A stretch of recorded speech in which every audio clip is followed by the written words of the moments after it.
Hello दोस्तों, मेरा नाम है प्रियांशु तिवारी और आप सभी का स्वागत है ज्ञानदा IAS में। दोस्तों, हमने प्राचीन छत्तीसगढ़ इतिहास के बारे में अध्ययन कर लिया। जितना भी आपके टॉपिक्स थे मैंने सभी वंशों को विस्तार से आपको समझा दिया। फिर आज हम मध्यकालीन जो छत्तीसगढ़ इतिहास है वो प्रारंभ करने वाले हैं। तो मध्यकालीन जो इतिहास है वो माना जाता है, प्रारंभ माना जाता है 1712 AD से, है ना। 1712 AD से इसका प्रारंभ माना जाता है। मुस्लिम आक्रमण के बाद से, प्रथम मुस्लिम आक्रमण के बाद से 1712 AD के बाद से मध्यकालीन जो भारतीय इतिहास है उसका प्रारंभ माना जाता है। तो छत्तीसगढ़ इतिहास में भी सेम है। छत्तीसगढ़ मध्यकालीन इतिहास में किन वंशों के बारे में हम पढ़ने वाले हैं ये हम देख लेते हैं, है ना। तो सबसे पहले आपका कलचुरी शासकों के बारे में, कलचुरी शासक के बारे में पढ़ेंगे। और जो हम पढ़ चुके हैं उसके बारे में देखिए, कांकेर के सोमवंशी, सोमवंशी कांकेर के। चूंकि बहुत सारे टॉपिक आपके छत्तीसगढ़ के क्षेत्रीय राजवंश के अंतर्गत आते थे, तो छत्तीसगढ़ के क्षेत्रीय राजवंश के अंतर्गत जितने भी आपके छत्तीसगढ़ के प्राचीन इतिहास के और मध्यकालीन इतिहास के दोनों को मैंने जो क्षेत्रीय राजवंश वाले टॉपिक है उसमें डिस्कस कर दिया था। लेकिन यदि आपको पूछेगा कि मध्यकालीन छत्तीसगढ़ इतिहास की कौन कौन से वंश संबंधित है, तो उसको आपको याद होना चाहिए, है ना। ये हम पढ़ चुके हैं। सोमवंशी कांकेर के सोमवंशी शासक, है ना। बस्तर के यदि मैं कवर्धा के यदि मैं बात करूं, फड़ी नागवंशी शासक, है ना, गोपाल राय, इन सब के बारे में हमने पढ़ लिया है। कवर्धा के थे। बस्तर के दो प्रमुख वंश, है ना, एक आपका छिंदक नागवंशी, इसका ईयर भी आपको याद रहता है 1023 से लेके 1324 AD। फिर आपका काकतीय वंश, ये 1324 AD से लेके आपका 1961 तक ये वंश रहा था। तो इतने मध्यकालीन छत्तीसगढ़ इतिहास में इतने वंश के बारे में अध्ययन करना रहता है आपको। 4 वंशों के बारे में आपने अध्ययन कर लिया है ना, हमने डिस्कस कर लिया है। आज जो पूरा टॉपिक हम स्टार्ट करेंगे वो है कलचुरी शासकों के बारे में। यदि मैं भारतीय इतिहास के बारे में बात करूं तो भारतीय इतिहास में जो आपके कलचुरी है उनका महत्वपूर्ण योगदान रहा है। 550 AD से इनका क्या बोलेंगे प्रभुत्व है वो माना जाता है ना। ये कहाँ से कब से इनको देखा गया, तो 550 AD से आपको याद रखना है। छत्तीसगढ़ में तो ये 1000 से लेके आपके 1741 AD तक रहे। कब से? 1000 से लेके 1741 तक। तो यदि मैं टोटल जोड़ दूं तो 1550 से लेके लगभग 1741 वर्ष, जो बहुत बड़ा टाइम पीरियड है, इस वंश का क्या रहा, प्रभुत्व बना रहा है। ये बात आपको याद रखना है। यदि हम भारत में, है ना, हम क्या पढ़ने वाले, कलचुरियों की ऐतिहासिक पृष्ठभूमि भारत में देखेंगे। पहले भारत में क्या रहा, फिर उसको छत्तीसगढ़ में हम प्रवेश करेंगे, जिससे आपको चीजें क्या रहेंगी, क्लियर रहेंगी और लंबे समय तक याद भी रहेंगे। तो देखिए, थोड़ा सा भारत का मैप बना लेते हैं, चीजों को समझने का प्रयास करते हैं। कलचुरी पूरे भारत में विभिन्न स्थानों पर क्या करते रहे, शासन करते रहे। उसके बाद उन्होंने छत्तीसगढ़ में शासन किया। तो यदि मैं बात करूं उनकी राजधानियों की, तो गंगा नदी के आसपास के क्षेत्र, जैसे आपका काशी हो गया, काशी यानी बनारस वाला जो क्षेत्र है, प्रयाग यानी इलाहाबाद वाला क्षेत्र है। इसके अलावा जो सबसे जाने जाते हैं हमारे पड़ोसी राज्य आपके मध्य प्रदेश के जबलपुर से लगभग कुछ दूरी पर, है ना, 19 किलोमीटर के आसपास त्रिपुरी ये क्षेत्र। इसके अलावा आपको एक सबसे इंपॉर्टेंट याद रखना है, महेशमती ये राजधानी रही किनकी, महेशमती राजधानी रही कलचुरियों की। ये आपको CGPSC पूछ चुका है कि महेशमती किनकी राजधानी रही, तो महेशमती राजधानी थी कलचुरियों की। ठीक है। राजा महिषमान ने इसे बसाया था, महिषमान ने से बसाया था। और ये जो राजधानी है ये किसके आसपास मानी जाती है, तो आपको याद रखना है इंदौर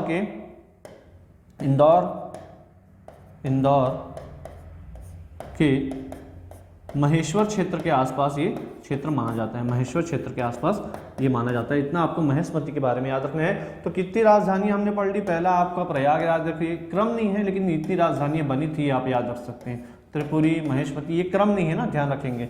फिर आपको याद रखना है कालिंजर, ठीक है, ये बहुत फेमस आपका स्थान रहा है इतिहास के पॉइंट ऑफ व्यू से, कालिंजर। फिर छत्तीसगढ़ में बहुत सारी राजधानियां बसी, तो है ना, तुम्बाड़ हो गया आपका। इसके अलावा फिर रतनपुर, रतनपुर है ना, रत्नदेव प्रथम द्वारा बसाया गया। फिर आपका छुरी कोस गई, छुरी कोस गई। इसके अलावा रायपुर, रायपुर भी राजधानी रही। इसके अलावा खल्लवाटिका या खल्लारी। तो इतनी राजधानियां आपको याद रखनी है जो कलचुरियों से संबंधित रही थी। जो आपके राजा हुए कृष्णराज, वो कलचुरियों के आदि पुरुष माने जाते हैं। कलचुरी के आदि पुरुष आपको या प्रथम पुरुष पूछा जाएगा तो आपको किनका नाम याद रखना है? कृष्णराज का नाम याद रखना है। ये पूछा जाता है, ये भारत में ना, अभी छत्तीसगढ़ में हमने प्रवेश नहीं किया है। यदि भारत में कलचुरियों के आदि पुरुष आपसे पूछा जाए तो आपको कृष्णराज का नाम याद होना चाहिए। वामराज के बारे में एक फैक्ट याद रखिएगा कि त्रिपुरी को, है ना, त्रिपुरी को स्थायी राजधानी बसाया, स्थायी राजधानी बनाया। इसके अलावा एक पॉइंट और याद रखिएगा इंपॉर्टेंट, कलचुरी अपने आप को है वंशी बोलते थे, है वंशी बोलते थे। ये बात आपको याद रखनी है। कुछ जो आपके साक्ष्य प्राप्त हुए हैं, अभिलेख प्राप्त हुए हैं, उनसे पता चलता है कि जो एक राजा हुए थे आपके कोकल्ल प्रथम के 18 पुत्र हुए थे। उन 18 पुत्रों में से एक थे आपके शंकरगढ़ द्वितीय। इन्हीं का टाइटल है आपका मुग्धतुंग। तो आपको पूरा नाम याद रखना है शंकरगढ़ मुग्धतुंग, है ना, शंकरगढ़ मुग्धतुंग। तो इन 18 पुत्रों में से एक पुत्र जो आपके शंकरगढ़ मुग्धतुंग थे, इन्हें क्या किया गया? इन्होंने अपना साम्राज्य विस्तार किया और आसपास के जो क्षेत्र थे उनको विजित करना प्रारंभ किया। तो इसी संदर्भ में वे छत्तीसगढ़ की ओर रुख किया उन्होंने, और छत्तीसगढ़ का जो कोरबा क्षेत्र का पाली वाला जो स्थान है, वहां उन्होंने क्या किया? पहली बार आक्रमण यहाँ पर किया। तो यहाँ पर देखिए थोड़ा सा मतभेद है, उसको समझिएगा इतिहासकारों के मध्य। तो पाली को विजित किया, पाली को विजित किया,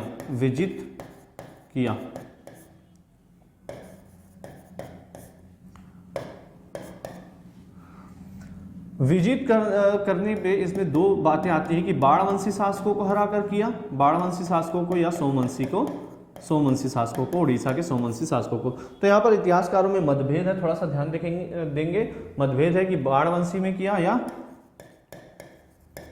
सोमवंशी में। तो दोनों ही आप याद रखिएगा, आपको दोनों ही प्रश्न मिल सकते हैं और दोनों ही आंसर के रूप में लिए गए हैं। तो याद रखिएगा, बाणवंशी शासकों को हराकर क्या किया? पाली क्षेत्र को जीता, है ना। पाली, ये कोरबा में क्षेत्र है, पाली बार बार आएगा, अभी देखेंगे, है ना। और सोमवंशी शासकों को हरा कर किया। तो बाणवंशी के समय कौन था? बाणवंशी के समय हमने बाणवंशी शासकों को पढ़ा था विक्रमादित्य षष्ठ। यदि आपको पूछेगा तो बाणवंशी शासक विक्रमादित्य षष्ठ, ये हमने पढ़ा है, विक्रमादित्य षष्ठ, छठवें, है ना, ये आपसे पूछा जाता है। ठीक है, आगे चलते हैं। उसके बाद शंकरगढ़ मुग्धतुंग ने वहाँ शासन नहीं किया। उन्होंने अपने जो शासन, जो क्षेत्र विजित किया था, उसे अपने अनुजों को, अपने छोटे भाइयों को देकर वहाँ से चले गए। फिर ऐसा माना जाता है कि सोमवंशी शासकों ने ये बात हो रही है 950 AD के आसपास की, 950 AD के आसपास की। 20 वर्षों के शासन के पश्चात क्या हुआ? 970 में सोमवंशी ने पुनः जीता। सोमवंशी, ये कहानी है, आपसे कुछ फैक्ट है, एकदम इंपॉर्टेंट नहीं पूछेगा, इसलिए मैं बस आपको क्या हो कि एक चीजें विजुअलाइज हो कि कलचुरी छत्तीसगढ़ में प्रवेश कैसे कर रहे हैं, इसलिए मैं इन चीजों को आपके साथ डिस्कस कर रहा हूँ। 907 में सोमवंशी ने पुनः जीता, पाली जीता, ऐसा मानते हैं, है ना। ये बात आपको याद रखनी है कि 907 में 20 वर्षों के बाद सोमवंशी ने पुनः वहाँ जो शंकरगढ़ मुग्धतुंग के अनुज बैठे थे उन्हें भगा दिया। फिर बाद में एक शासक बीच में और आते हैं आपके लक्ष्मण राय, है ना, लक्ष्मण राज। तो लक्ष्मण राज के बारे में कोई इंपॉर्टेंट फैक्ट नहीं है, फिर भी आप इस क्रम में उनको जमा लीजिए। लक्ष्मण राज, इन्होंने सोमवंशी शासकों के ऊपर क्या किया था? आक्रमण किया था, है ना। देखते हैं, तो मैंने आपको पढ़ाया भी है, जब हमने उड़ीसा के सोमवंशी शासकों के बारे में अध्ययन किया था तो मैंने बताया था कि लक्ष्मण राज जो शासक हुए थे उन्होंने क्या किया था? आपके जो सोमवंशी शासक थे उद्योग केसरी, उनके ऊपर आक्रमण किया था। ये पॉइंट यहाँ पे बनता है, देखिए एक दूसरे से रिलेटेड है। छत्तीसगढ़ के मैप में थोड़ा सा देखते हैं, यदि हमारे पास मैप है तो देखिए ये देखिए ये यहाँ पे छत्तीसगढ़, इधर त्रिपुरी हो गया और इधर आपका क्या हो गया, सोमवंशी शासक, बीच में छत्तीसगढ़। तो जब सोमवंशी शासकों के ऊपर आक्रमण हो रहा है तो सोमवंशी भी क्या करेंगे, यहाँ पर क्षेत्रों को विजिट करेंगे और कलिंग भी, जो कलचुरी राजा है वो भी यहाँ पर क्षेत्रों को विजिट करेंगे। तो लक्ष्मण राज ने क्या किया था, सोमवंशी शासक के ऊपर हमला किया था, आपके उद्योग केसरी के ऊपर आक्रमण किया था। ये बात आप थोड़ा सा ध्यान रखेंगे, है ना। तो इतनी बातें हो गई थी। उसके बाद सोमवंशी शासकों ने वहां 970 पे राज किया। राज करने के बाद वो 1000 रेडी तक बने रहे। फिर लक्ष्मण राज के पुत्र कलिंग राज ने क्या कर दिया, फिर से पुनः क्या किया था, भेज दिया किसे, कलिंग राज को आक्रमण करने के लिए कहा पाली पर और उस क्षेत्र को विजित करने के लिए। इस बार कलिंग राज अच्छे से आए। उन्होंने क्या किया, यहाँ सभी जो सोमवंशी शासक थे उन्हें भगा दिया और भगाने के बाद क्या कर दिया था, भगाने के बाद यहाँ पर राज किया था, है ना। यहाँ राजधानी बनाई थी तुमान को। इतनी बात आपको याद रखना है। हमने ये भी पढ़ा था कि सोमवंशी शासक जो थे उनके पतन का कारण कौन माना जाता है, तो मैंने आपको बताया था कलचुरी।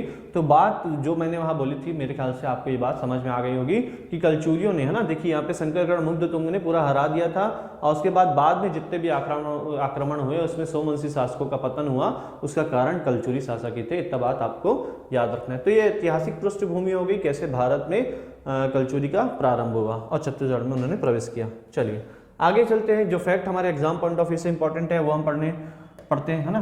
तो 1000 AD यदि आपको स्थापना वर्ष पूछेगा, देखिए 950 में भले ही आक्रमण किया था शंकरगढ़ मुग्धतुंग ने, लेकिन उन्होंने यहाँ राज्य नहीं स्थापित किया। इसलिए आपको जो वास्तविक डेट है वो 1000 AD लेना है। शासन काल में लेकिन बोलेगा तो आपको 1000 AD से 1741 याद रखना है। 1741, 1000 AD से 1741। 1741 में आपका मराठों का यहाँ आक्रमण हुआ और मराठों ने क्या कर दिया, कलचुरियों को यहाँ से पदच्युत कर दिया, है ना। ये बात आपको याद रखना है। संस्थापक कलिंगराज।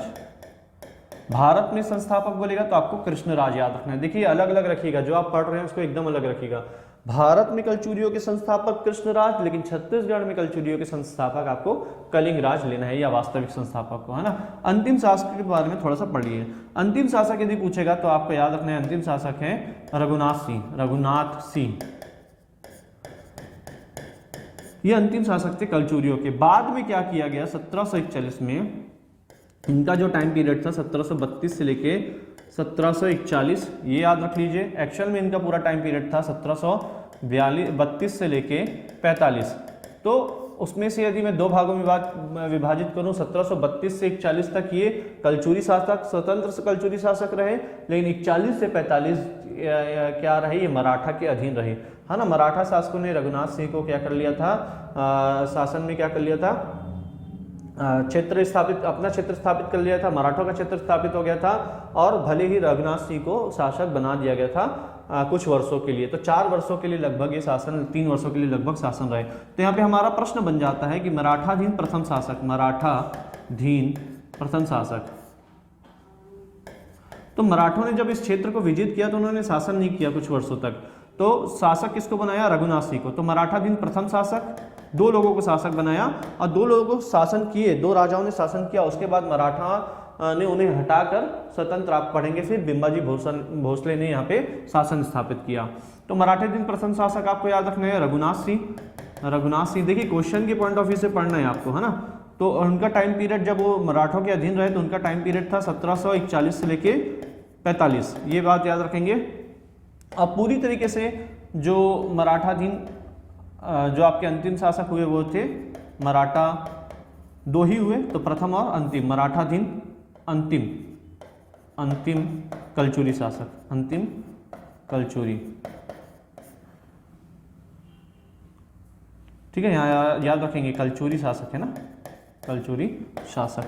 ये आपके हुए कौन, मोहन सिंह, और इनका टाइम पीरियड रहा 1741 से लेके 1745 से लेके 1757। ये बात आपको याद रखनी है 12 वर्षों तक। तो इतनी बातें आपको याद रहनी चाहिए। चलिए आगे चलते हैं। कुल देवी इनकी गजलक्ष्मी हमने पढ़ा था। सरबपुरी राजवंशी शासकों के सिक्कों में किनका अंकन रहता है तो गजलक्ष्मी, मैंने वहां बताया था कि गजलक्ष्मी किनकी कुल देवी है, तो कलचुरियों की कुल देवी है। गजलक्ष्मी से 2 क्वेश्चन बनते हैं। सर्वपुरी राजवंशी शासकों के सिक्कों में किनका अंकन है, तो गजलक्ष्मी, और कुल देवी किनकी, तो कलचुरी। संस्कृत भाषा याद रखिएगा, संस्कृत भाषा इनकी राष्ट्रीय भाषा थी, है ना। कलचुरी अपने आप को क्षत्रिय मानते थे, ये बात भी आपको याद रखना है, क्योंकि क्षत्रिय मानते थे तो सिंपल सी बात है, जब इसके समाज के बारे में हम अध्ययन करेंगे तो वहाँ हम पढ़ेंगे कि जब यदि क्षत्रिय है तो पर्दा प्रथा रहेगा, बाल विवाह रहेगा, है ना। तो इन बातों का आपको ध्यान रखना है, क्षत्रिय मानते थे। 248 एडी में के आसपास एक त्रैकूट संवत करके चालू हुआ था, त्रैकूट संवत। तो जो कलचुरी थे वो त्रैकूट संवत का पालन करते थे, ये बस बात आपको याद रखना है, त्रैकूट संवत, है ना।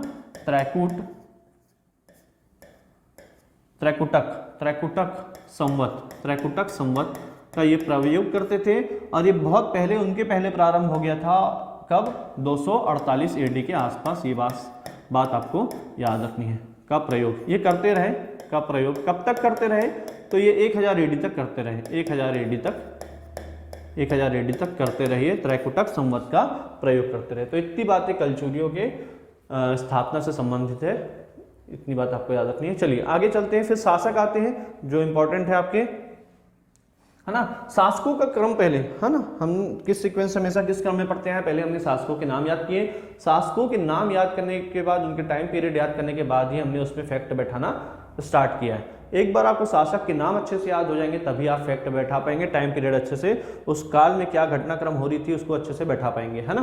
तो चलिए, मैं अंकों को क्या होता है कि ब्रेन जो होता है आपका वो अंकों के लिए डिजाइंड होता है, आप अंक बहुत अच्छे से पकड़ में आता है। तो मैं अंकों को बोल रहा हूँ, मतलब ईयर्स को बोल रहा हूँ, आप उसमें अपने मतलब टाइम पीरियड याद करते जाएंगे और राजाओं के नाम याद करते जाएंगे, फिर धीरे धीरे 1-2 प्रैक्टिस के बाद वो आपको भी याद हो जाएंगे। तो चलिए, 1000 एडी से प्रारंभ हुआ, तो 1000 एडी से 1020 कलिंग राज, 1020 से 1045 कमल राज। फिर आते हैं आपके 1045 से लेकर 1065 रत्नदेव प्रथम, 1065 से लेकर 1095 आपको याद रखना है, इसमें आते हैं आपके पृथ्वीदेव प्रथम। फिर आपके 1095 के बाद से 1120 तक आपको याद रखना है जाजल्य देव प्रथम, 1120 के बाद से आपको याद रखना है 1135 फिर से रत्नदेव द्वितीय, फिर आपको 1135 से लेके 1165 याद रखना है ना। 1165 में आपको याद रखना है 35 से हो गया, 35 से 65 आपको याद रखना है पृथ्वीदेव द्वितीय, फिर 65 से आपको याद रखना है 1165 के बाद से 1195। चलिए, जो चीजें हम थोड़ा सा पढ़ चुके हैं उसे देखते हैं कितने, है ना, एक बार में याद नहीं होगा, चीजें धीरे धीरे याद होगी। तो 1000 से लेके 1020 से लेके 20 वर्ष आपका 25 वर्षों का, पहले 20 वर्षों का डिफरेंस, फिर 25 वर्षों का। देखिए, आपको ये याद करना होगा ना, तभी आपको चीज़ें दिमाग में बैठेंगी, क्योंकि आपसे ये भी पूछा गया है कि ये किस मतलब कलिंग राज के शासन की अवधि क्या रही है, तो इसको इसलिए आपको प्रश्न को याद रखना है ना। 1065 से 95, है ना, 95, 1095 से लेके 1095 से 1120 आपको याद रखना है, 1120 से आपको याद रखना है 1135, ठीक है। 1135 से फिर 1135 से आपको याद रखना है 1165, फिर 1165 के बाद से आपको 1168, है ना, 1166 से 68 ऐसा याद रख लीजिए। फिर आपको 1168 से लेकर 78 ये याद रखना है, 10 वर्षों का डिफरेंस है। फिर 1178 से लेके 98 है ना, और 1198 से लेके 1222, कम से कम ये 11 नाम हो रहे हैं, 2, 4, 6, 7 और 7, 4, 11। ये 11 राजाओं के क्रम को पहले आपको अलग याद रखना है। देखिए, फिर से देखिए, 1000 से 1020, 1020 से 1045, 45 से आपका 65 से लेके आपका 95, फिर 1095 के बाद आपका आएगा क्या 1120 से बाद आपका आएगा 1135 के बाद 1165 के बाद रुक जाना है, 20 वर्षों का नहीं, एक छोटा सा डिफरेंस है। 66 से 68, है ना। 68 से फिर 78 से 98, 98 से आपका 1222 तक का पीरियड आपको याद रखना है। ठीक है, अब इन राजाओं को थोड़ा सा याद रखते हैं क्रम। देखिए इसमें से पहले दो को याद रखिए अलग अलग से, कलिंगराज और ये कमलराज, ये दो को आप पहले से अलग से याद रखिएगा। ठीक है, ये दो अलग हैं। फिर यहां से आपके लिए बहुत इजी हो जाता है, ये 3 का क्रम, रत्नदेव प्रथम, रत्नदेव, पृथ्वीदेव, ये सेट बन जाता है, पृथ्वीदेव और जाजलदेव।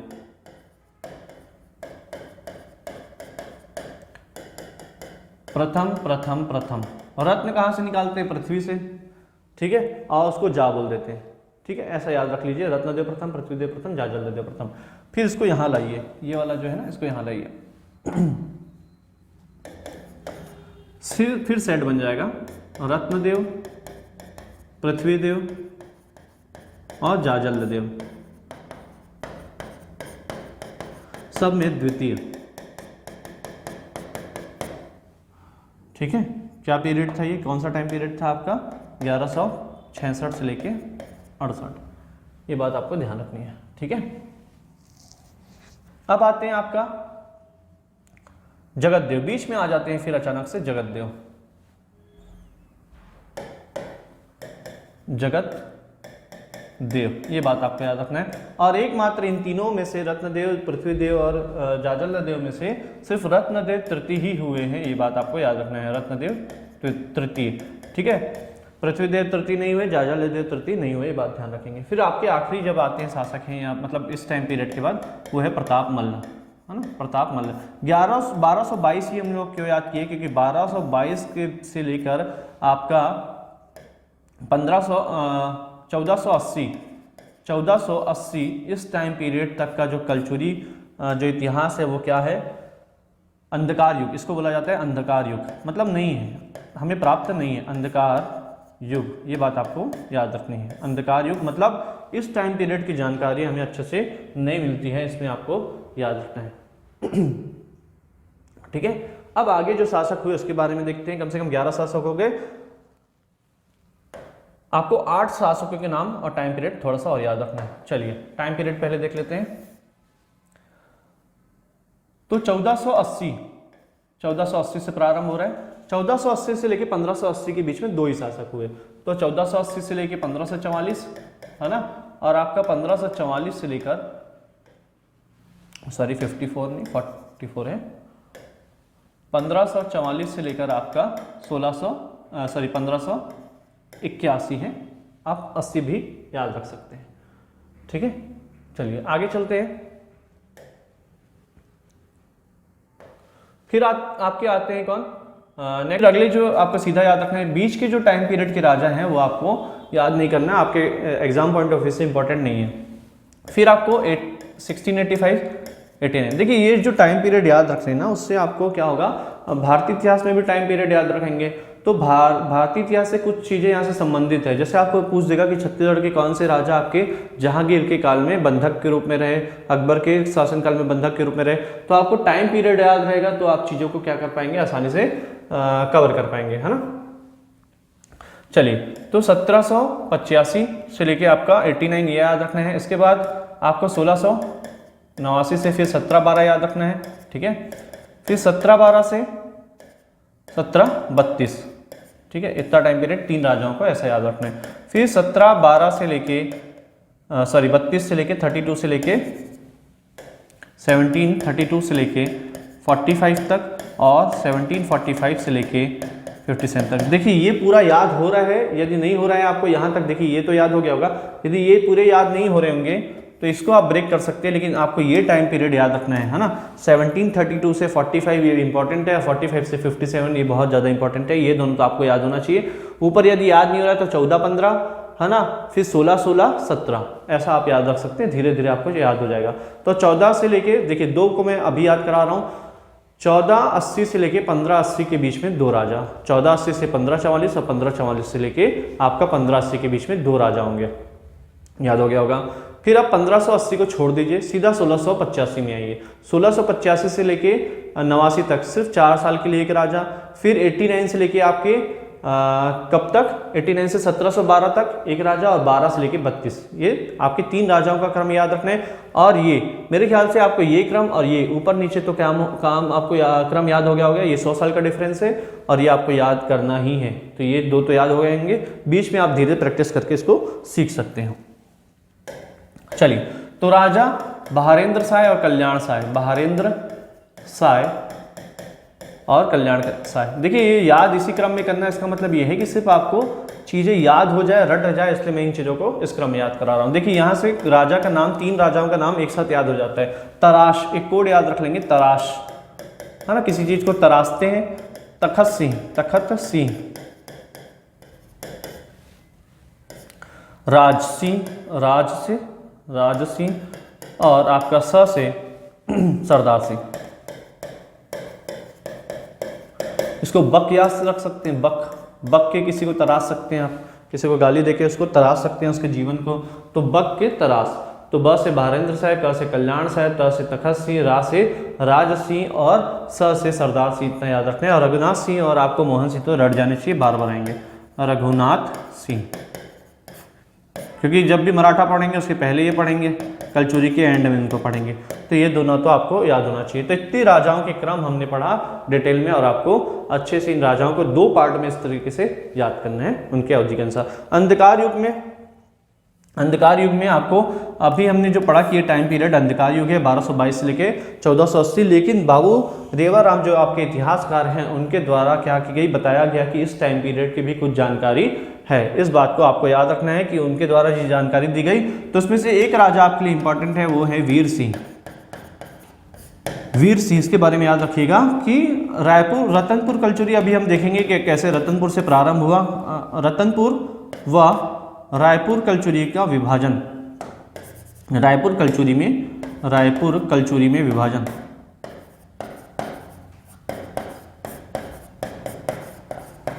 इन्हीं के काल से माना जाता है, वीर सिंह के काल से। और वीर सिंह अंधकार युग के शासक है, मतलब इस टाइम पीरियड के शासक रहे होंगे, ऐसा बाबू रेवाराम द्वारा बताया जाता है। ये बात आपको ध्यान रखना है। चलिए अब एक एक राजाओं को डिस्कस करते हैं। सबसे पहले आपके कलिंग राज, कलिंग राज के बारे में इंपॉर्टेंट है आपका, देखिए संस्थापक हुए, संस्थापक थे आपके कलचुरी वंश के। राजधानी इनकी तुम्मान रही, तुम्मान, है ना, आपको याद रखना है। राजधानी, कलिंग राज की राजधानी तुम्मान। कलचुरियों की छत्तीसगढ़ में पहली राजधानी तो तुम्मान। निर्माण कार्य करवाया है इन्होंने छत्तीसगढ़ में, तुम्मान में इन्होंने महिषासुर मर्दिनी मंदिर की स्थापना कराई इन्होंने तुम्मान में। तुम्मान के जो क्षेत्र है उसको क्या बोला जाता है, चैतुरगढ़ भी बोला जाता है। ये आपको ध्यान रखना है, आपको प्रश्न में पूछ सकता है चैतुरगढ़, है ना, चैतुरगढ़ का किला में महिषासुर मर्दिनी का स्थापना किसने कराया, तो आपको कलिंग राज का नाम याद होना चाहिए। ठीक है, तहकीक हिंद, जो अल बरूनी की रचना है तहकीक हिंद, उसमें कलिंग राज का वर्णन आता है, ऐसा माना जाता है। ये बात आपको याद रखना है।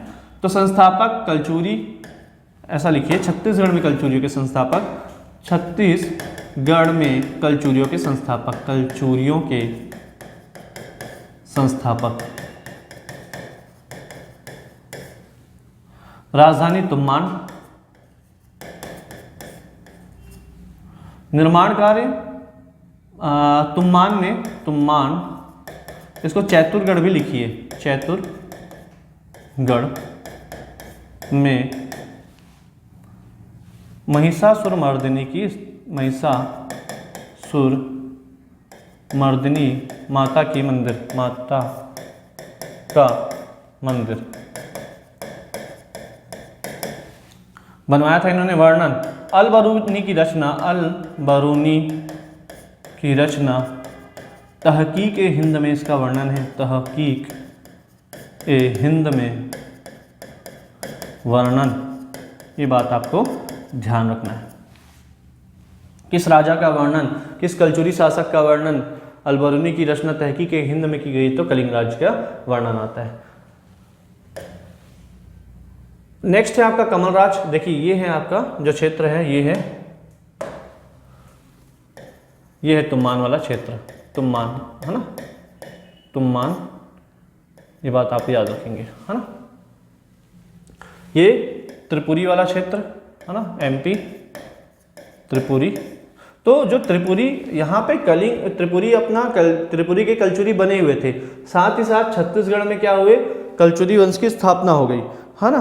तो जो त्रिपुरी के कलचुरी थे वे भी क्या कर रहे थे, अपना राज्य विस्तार कर रहे थे और वो अन्य स्थानों पर क्या कर रहे थे, जा रहे थे। तो इसी संदर्भ में क्या हुआ कि कमल राज आपके शासक हुए, उनके समय में जो त्रिपुरी शासक है ना, त्रिपुरी शासक आपके, उन्होंने क्या किया था, उड़ीसा में क्या कर दिया था, आक्रमण कर दिया था। और इस युद्ध में, है ना,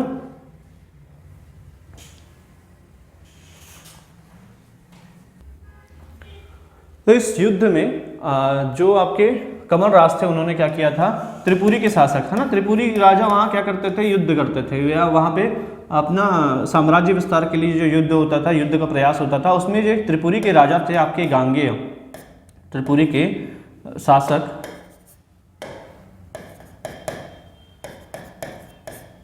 गांगेय, इन्होंने क्या किया था, उड़ीसा या उत्कल अभियान चलाया था, उड़ीसा या उत्कल अभियान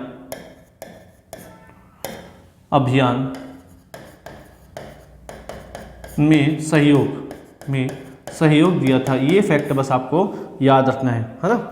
उत्कल अभियान में त्रिपुरी के शासक गांगेय का जो आपका युद्ध हुआ था, जो उत्कल अभियान चला था, उसमें क्या किया था, गांगेय देव के जो उड़ीसा अभियान है उसमें क्या किया था, सहयोग किया था किसने, कमल राज ने। ये बात आपको याद रखनी है ना। इसी युद्ध में ये माना जाता है कि जो कमल राज थे वो इसी युद्ध से एक व्यक्ति को लेकर आए थे जिसका नाम था साहिल नाम एक व्यक्ति को लेकर आए थे, साहिल नामक सेनापति को लेकर आए थे, सेनापति को लाए, जिन्होंने कलचुरियों की बहुत लंबे समय तक क्या की, युद्ध कार्यों में सेवा की थी। ये बात आपको याद रखना है। तो कलिंग राज और कमल राज के बारे में देखिए, संस्थापक छत्तीसगढ़ में कलचुरियों के संस्थापक रहे, है ना। तुम्मान राजधानी बनाई, तुम्मान या चतुर्गढ़ में महिषासुर मर्दिनी की स्थापना कराई, माता की स्थापना, मंदिर की स्थापना और अल्बुनिर की रचना। तहकीक हिंद में किनका वर्णन मिलता है, तो कलिंग राज का। इन्होंने तब जो त्रिपुरी के शासक है गांगेय देव, है ना, उनके उत्कल अभियान में इनका सहयोग किया था, बस यही फैक्ट याद रखना है। और साहिल नामक सेनापति को वहां से लेकर आए थे, जिन्होंने कलचुरियों का आगे जाके बहुत से युद्ध अभियानों में क्या किया था, सहायता किया था। अब आते हैं आपके रत्नदेव के बारे में याद रखिए, राजधानी, है ना, रत्नदेव प्रथम। तो देखिए इनके बारे में भी राजधानी क्या रहेगा, अभी कमल राज भी कहाँ है, तो कमल राज की राजधानी भी कहाँ है, ये भी अभी भी तुम्मान में ही बैठे हैं, तुम्मान, है ना, तुम्मान। अब आते हैं आपके रत्नदेव, इनको घूमना पसंद था, ऐसा याद रख लीजिए, ठीक है, इनको घूमना पसंद था। तो सबसे पहले ये कुछ दिन तक तो क्या किए, जो तुम्मान, जो इनके पूर्वजों ने बसाया था, तुम्मान जो कोरबा के क्षेत्र में, वहां पर ये शासन करते रहे, तुम्मान में शासन करते रहे। उसके बाद ये गए कोरबा, है ना, जो लाफागढ़ वाला क्षेत्र है, कोरबा के लाफागढ़ वाला क्षेत्र है, लाफागढ़, तुम्मान से गए लाफागढ़, है ना। लाफागढ़ में जाने के बाद ये इधर आए और यहाँ बिलासपुर में आए ये रतनपुर, फिर ये ऊपर गए गोरिल्ला पेंड्रा मरवाही वाले क्षेत्र में, गोरिल्ला पेंड्रा मरवाही, मतलब इस क्षेत्र में ऊपर गए। ये क्रम आपको याद रखना है, पहला, दूसरा, तीसरा और चौथा। इससे देखिए मैप से आप याद रखेंगे तो आपको चीज़ें बहुत लंबे समय तक याद रहेगी, ये बात ध्यान रखेंगे। यदि आपको यहाँ नहीं दिख रहा है तो पहला वो तुम्मान गए, दूसरा वो, फिर आपका लाफागढ़ गए, तीसरा वो रतनपुर गए और चौथा वो गोरिल्ला पेंड्रा मरवाही। इसी क्रम में हम पढ़ेंगे भी। तो इनकी राजधानी पहले इन्होंने तुम्मान में शासन किया, कलिंग राज ने किया, कमल राज ने किया, फिर इन्होंने भी क्या किया, तुम्मान में शासन किया। तो तुम्मान राजधानी रही। यहाँ से एक प्रश्न बन जाता है, आपसे पूछा गया था एक प्रश्न कि तुम्मान में कितने शासकों ने शासन किया, तो कलिंग राज, तीनों को मिलाकर दे दिया, कलिंग राज, और आपको ऑप्शन थे ABC, कमल राज और आपका रत्नदेव प्रथम। ये तीनों नाम आपको याद रखना है, रत्नदेव प्रथम, ये तीनों नाम आपको याद रखना है। तो पहली राजधानी इनकी तुम्मान हो गई, दूसरी इनकी हो गई रतनपुर को बसाया था इन्होंने, रतनपुर। तो दो ही राजधानी रही, याद रखेंगे, रतनपुर, दो राजधानी इनको हो गई रतनपुर। रतनपुर को बसाया आपका हाँ, इसका टाइम पीरियड लिख लीजिए, 1000 से लेके 1020 है ना, 1020 तक आपका किनका रहा, 1000 से 1020 कलिंग राज, 1020 से 1045 कमल राज, और 1045 से लेके आपका 65 रहा रत्नदेव प्रथम का। ये बात आपको याद रखनी है। तो 1050 में इन्होंने क्या किया, रतनपुर को बसाया, और 1050 में ही इन्होंने 3 बड़े निर्माण कार्य करवाए, 4 बड़े निर्माण कार्य।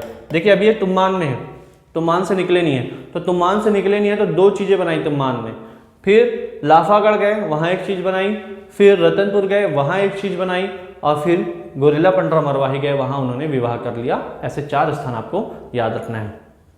तो पहला 4 चीज़ें इनका निर्माण कार्य में आता है, सॉरी साम्राज्य विस्तार में लिख दिया हमने, इसको निर्माण कार्य कर लीजिए,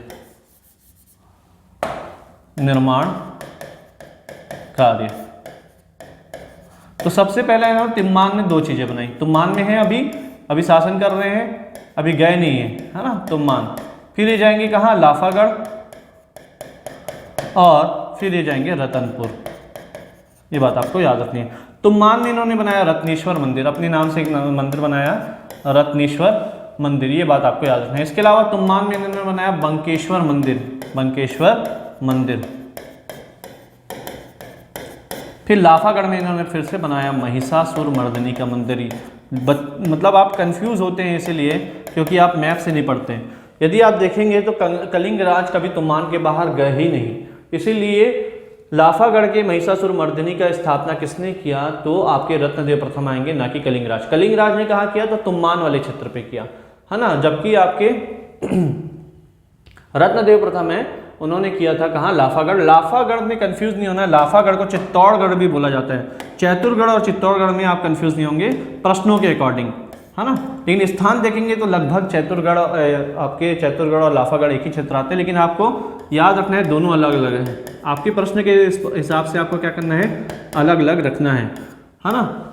चित्तौड़गढ़ लाफागढ़ को बोलते हैं, है ना। यहाँ का जो किला है अभी पढ़ेंगे हम आगे पृथ्वीदेव प्रथम में, लाफागढ़ का किला किसने बनाया था पूछेगा तो आपको पृथ्वीदेव प्रथम याद रखना है। लेकिन लाफागढ़ में महिषासुर मर्दिनी का मंदिर किसने बनाया था, तो आपको रत्नदेव प्रथम का नाम याद होना चाहिए। इसके बाद रतनपुर का जो फेमस मंदिर है आपका माँ महामाया का मंदिर, माँ महामाया का मंदिर किसने स्थापित किया, तो रत्नदेव प्रथम।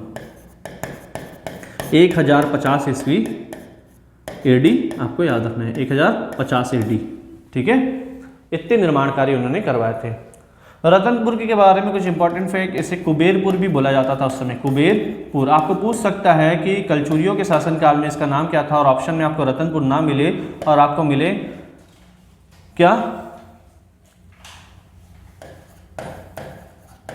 कुबेरपुर, तो आपको याद रखना है कि कलचुरी के काल में इसको बोला जाता था। अन्य क्या बोला जाता था, तो देख लीजिए थोड़ा सा,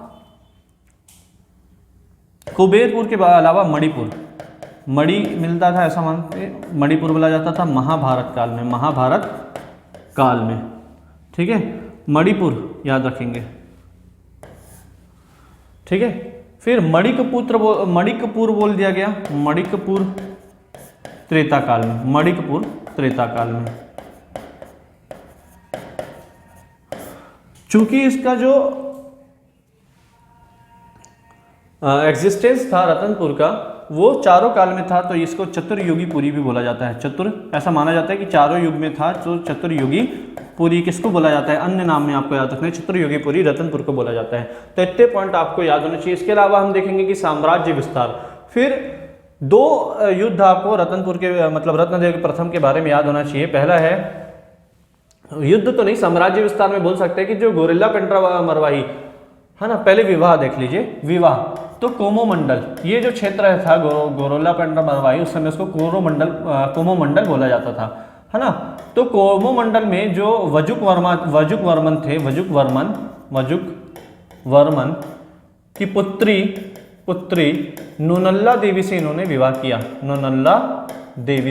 किया। इनका विवाह किससे हुआ, विवाह हमको पढ़ना है। देखिए राजधानी हमने पढ़ा, विवाह हमको पढ़ना है, निर्माण कार्य हमने पढ़ लिया और रतनपुर के बारे में फैक्ट जान लिया। तो कोमोमंडल की वजुक वर्मन की पुत्री नोनल्ला देवी से इनका विवाह हुआ था। चूंकि जो वजुक वर्मन थे उनकी कोई भी उत्तराधिकार नहीं थे, तो जो जो आपका कोमोमंडल वाला क्षेत्र था, जो गोरिल्लापेंट और मरवाई वाला क्षेत्र था, वो रत्नदेव प्रथम को प्राप्त हो गया। ये बात आपको याद रखना है। तो इनका साम्राज्य इस प्रकार से क्या हुआ, विस्तार हुआ।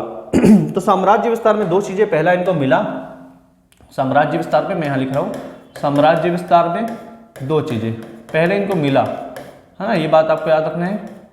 गोरिल्लापेंट और मरवाही, कोमोमंडल मिल गया, कोमोमंडल मिल गया, मैं लिख देता हूँ, आप याद रखेंगे। कोमोमंडल इनको क्या हुआ, मिल गया, ये बात आपको याद रखनी है। दूसरी बात जो आपको याद रखनी है,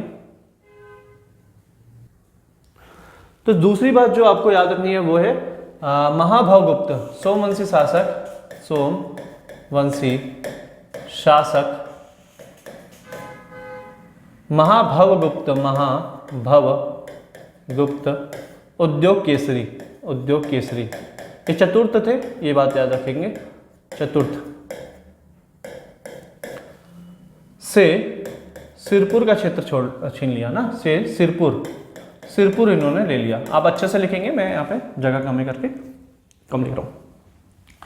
तो दो साम्राज्य विस्तार, पहला कोमोमंडल तो मिल गया, दूसरा आपको याद रखना है सोमवंशी महाभवगुप्त उद्योग केसरी जो चतुर्थ थे, उनसे इन्होंने सिरपुर ले लिया।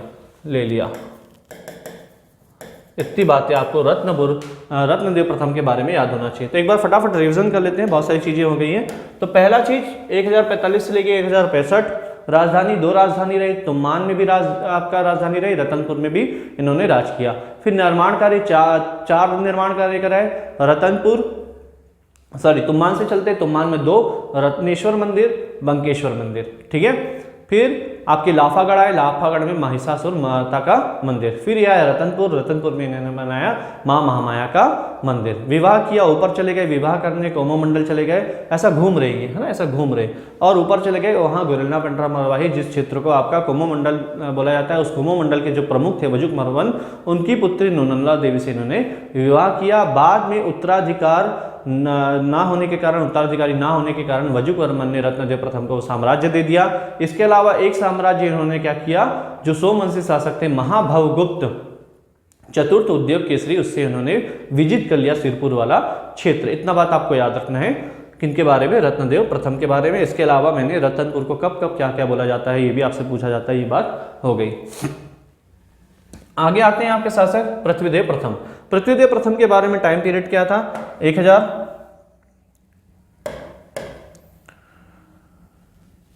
1045 से हमने 65 पढ़ा था, किसको 1045 से लेकर हमने किसको पढ़ा, 45 से 65 हो गए थे आपके, सॉरी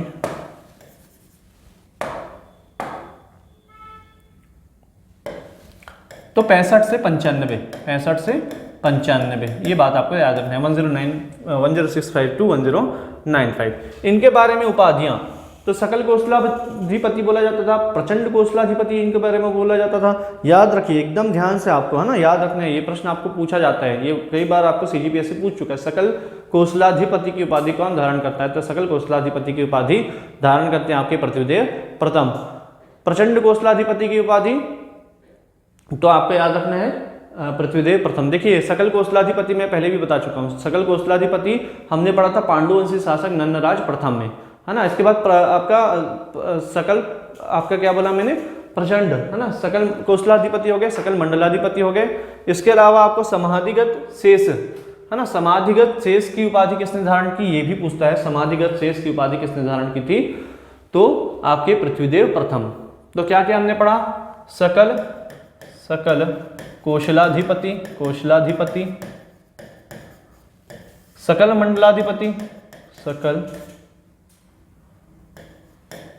मंडलाधिपति, और समाधिगत शेष पंच। ये भी आपको याद रखना है कि इसकी उपाधि किसने धारण की थी, पृथ्वीदेव प्रथम में। 1065 से लेकर 1095 ये 3 उपाधि याद रखेंगे। आमोदा ताम्रपत्र किससे संबंधित है, बार बार ये प्रश्न पूछा जाता है। आमोदा ताम्रपत्र किससे संबंधित है, पृथ्वीदेव आमुदा ताम्रपत्र किससे संबंधित है? तो पृथ्वीदेव प्रथम से 21,000 गांवों का स्वामी अपने आप को बताया इन्होंने इस ताम्रपत्र में, 21,000 गांवों का स्वामी।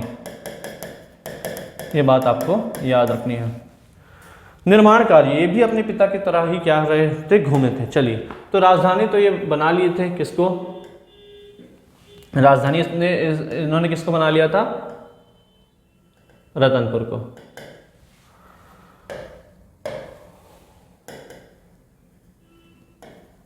ये हो गया रतनपुर। रतनपुर में इन्होंने निर्माण कराया, तो रतनपुर का विशाल तालाब का निर्माण पिता जैसे ही इन्होंने एक रतनपुर में बनाया, जैसे उन्होंने वहाँ महामाया मंदिर बनाया था, यहाँ विशाल तालाब बनाया। पिता ने लाफागढ़ में बनाया था महिषासुर मंदिर, इन्होंने बनाया लाफागढ़ में क्या? किला, लाफागढ़ का किला। फिर पिता ने तुम्मान में 2 चीजें बनाई थी, एक रत्नेश्वर मंदिर और एक बंकेश्वर मंदिर। तो इन्होंने क्या किया था, वहाँ तुम्मान में इन्होंने जो बंकेश्वर मंदिर है वहाँ खंभों का, चतुष्किंका खंभों का निर्माण किसने किया, ये आपसे पूछा जाता है। तो चतुष्किंका जो खंभे हैं उसका निर्माण किया था आपके पृथ्वीदेव प्रथम, ये बात आपको याद रखना है। तो चलिए लिख लेते हैं, आपका 4 चीजें आपको याद रखनी है। तो सबसे पहले ये वापस आ रहे हैं, तो रतनपुर से वापस आ रहे हैं, तो रतनपुर में है ना। फिर आपका कहाँ है? लाफागढ़। लाफागढ़ के बाद आए ये तुम्मान। तुम्मान में 2 चीजें कराई, इसलिए 2 बार तुम्मान को लिखेंगे। ये आपको इतने निर्माण कार्य याद होने चाहिए, ठीक है। चलिए, तो रतनपुर में इन्होंने क्या बनाया? तो विशाल तालाब।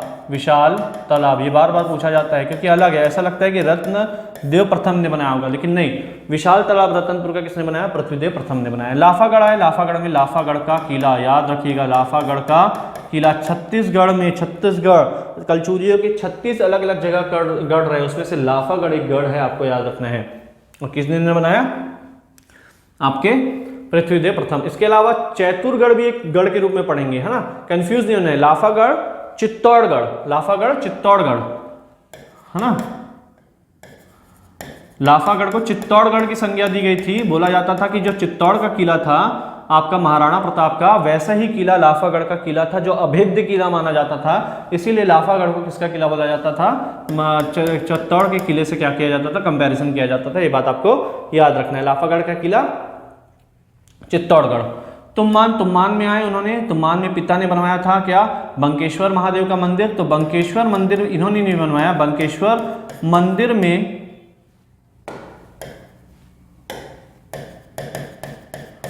चतुष्किंका का निर्माण, खंभों का निर्माण ऐसा मान सकते हैं, करवाया था इन्होंने। तुम्मान में अपने नाम से एक पृथ्वी, जैसे पिता ने अपने नाम से रत्नेश्वर मंदिर बनाया, इन्होंने अपने नाम से पृथ्वी देवेश्वर मंदिर बना दिया, पृथ्वी देवेश्वर मंदिर। असल में मंदिर ये महादेव का ही बनता है, लेकिन उसको नाम दे देते हैं पृथ्वी देवेश्वर मंदिर, रत्नेश्वर मंदिर। अपना मंदिर नहीं बनाते, शिव मंदिर है और वहां पर क्या है, अपना नाम दे दिया कि पृथ्वी देवेश्वर महाशिव का मंदिर है, ठीक है, महादेव का मंदिर है। बंकेश्वर के बहुत बड़े भक्त माने जाते थे आपके पृथ्वीदेव प्रथम, ये बात भी आपको याद रखनी है, ठीक है। आगे इनके मंत्री, 2 मंत्रियों के नाम पूछे जाते हैं, जैसे सोड़देव और आपका विग्रहराज, इसके बारे में आपको याद रखना है। रानी आपकी थी राजल्ला, ये बात आपको याद रखना है। साम्राज्य विस्तार के संदर्भ में इनके काल में कोई बड़ी चीज हुई नहीं, ठीक है, लेकिन एक चीज याद रख सकते हैं, सरगुजा में इनके सामंत ने आक्रमण करके डांडोर क्षेत्र को अपने अंदर कर लिया था, है ना। डांडोर, जैसे पुराना नाम क्या था आपका? डांडोर सरगुजा का। आपसे ये पूछा जाता है, सरगुजा को, डांडोर यानी सरगुजा को इनके सामंत ने विजित किया। इसके अलावा मैंने एक फैक्ट और बताया था आपको, जब क्या पढ़ाया था आपको? छिंदक नागवंशी शासकों के बारे में पढ़ा था। तो छिंदक नागवंशी शासक में हमने पढ़ा था कि जो आपके शासक हुए थे, है ना, सोमेश्वर, सोमेश्वर देव ने क्या किया था, इन्हें पृथ्वी देव प्रथम को हरा दिया था, और सोमेश्वर देव को ने पृथ्वी देव को हराया था, पृथ्वी देव प्रथम को। इसका ही जो बदला था आपके जाजल देव ने लिया था, पूरे सोमेश्वर देव के परिवार को कब्जा कर लिया था। ये बातें हमने डिस्कस की थी। और इतिहास की जो बातें हैं उसको क्या कीजिए, एक दूसरे से रिलेट करके चलिए, है ना, क्योंकि देखिए टाइम पीरियड आपका उसी के आसपास है। आगे चलते हैं। तो इसके बाद जो आपके नेक्स्ट क्लास तक आएंगे वो आएंगे जाजल देव प्रथम, जिसे हम नेक्स्ट क्लास में पढ़ेंगे। Thank you.